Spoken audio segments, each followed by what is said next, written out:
Rest in peace, OTF Bayzoo. Um, I'm not gonna sit here and act like I know who he is. I don't know who he is. I know that I don't really know too much about Chicago politics, too much about what happened. I was reading over about what happened. They were saying that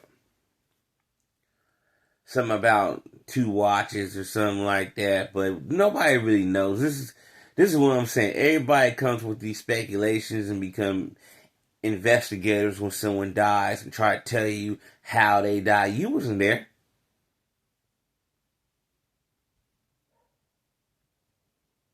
You was not there.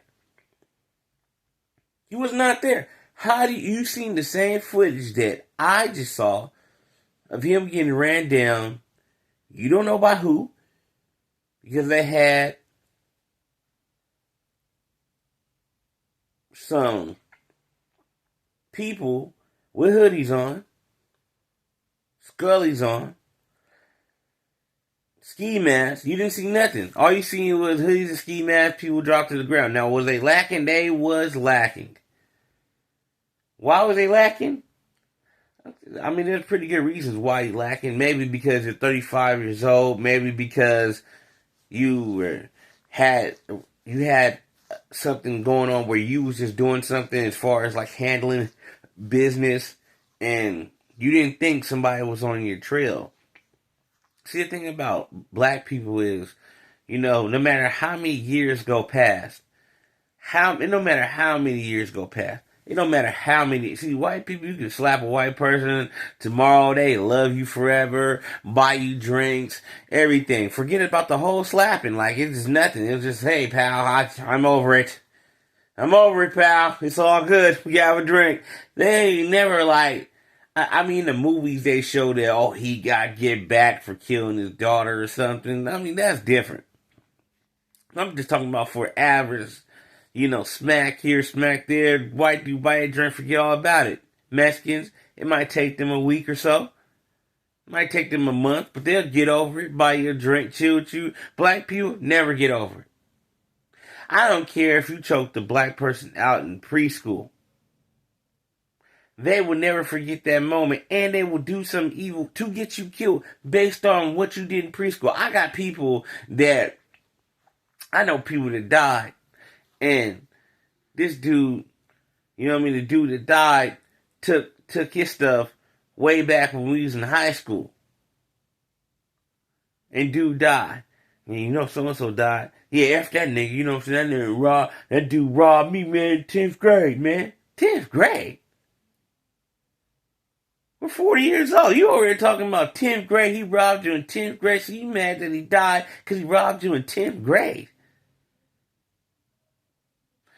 Black people do not forget nothing. That's why we're the worst people to war with. We're the worst people to start a conflict with. We're the worst people. It's like a trap.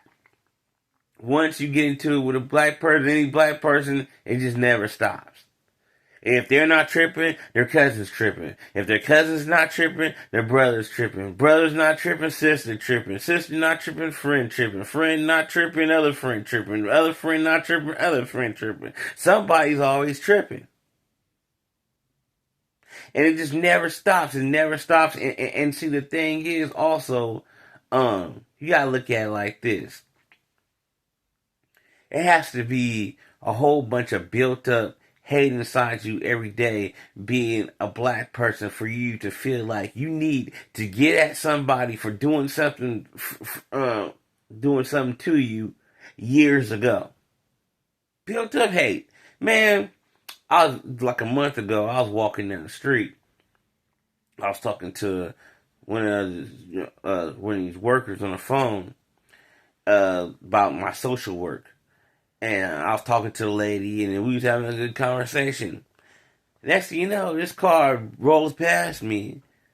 Dude hops out. And he was like, yeah, you buy? I'm like, yeah. What's up now? What's up now? I don't even know you.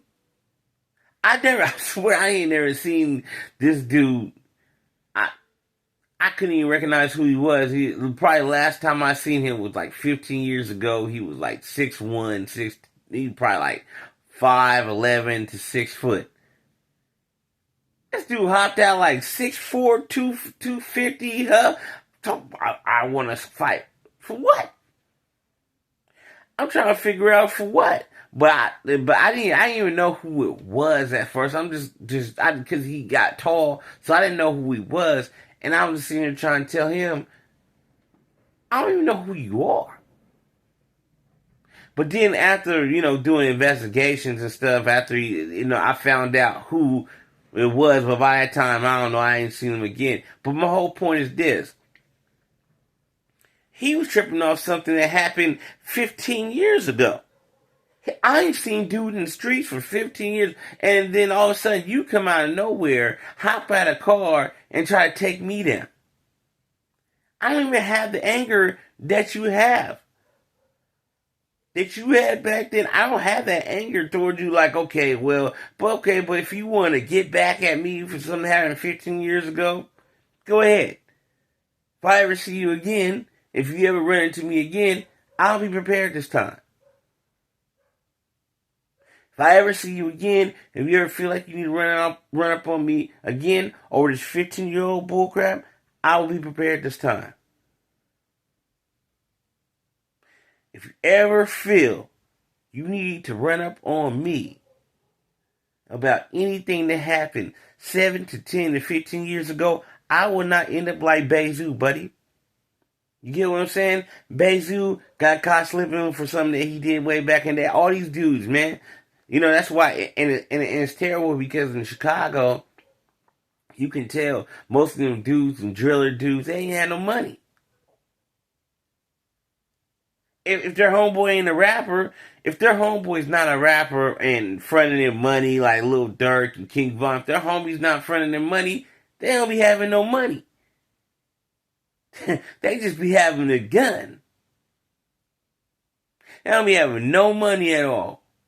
They got a carpool to kill somebody. Like, it's always a carpool. It's never like one dude that runs up on a guy and does him. It's always like dudes 4 deep or 5 deep to kill a person. I no money, man. Gotta put the pocket change together to put the hit together. Put the pocket change together. Make sure y'all have a equal amount of bullets, so when y'all hit the dude, y'all don't release all your bullets. I am just baffled. It's just so hard in Chicago. Like, if you grew up and you're from Chicago, you grew up there, and what you grew up used to, what you're accustomed to, the lifestyle. It's just so hard to move out of Chicago and just say move to a different city, because different cities are different from Chicago. Down south is different from Chicago. You know what I mean? West Coast is different from Chicago. So most people from Chicago want to stay in Chicago because they're accustomed to that life. The problem is you can't live in your city, do a lot of dirt in your city, and think that you don't get older and be comfortable. C-Day thought he was comfortable. He got smacked. All he was doing was going to work. They tracked him down for some songs he made 10 years ago. So you gotta look at it. You never can be comfortable. You always gotta stay dangerous. That's why at my age, at 42 years old, I still stay dangerous. There's no such thing as, I can be cool. I told you, people tripping off me on stuff from 7 years ago, 8 years ago, 2 months, 3 months. Man, I forget all the stuff that I did. So at any given day, somebody can get mad in my life because of some stuff that happened 5 to 6 years ago.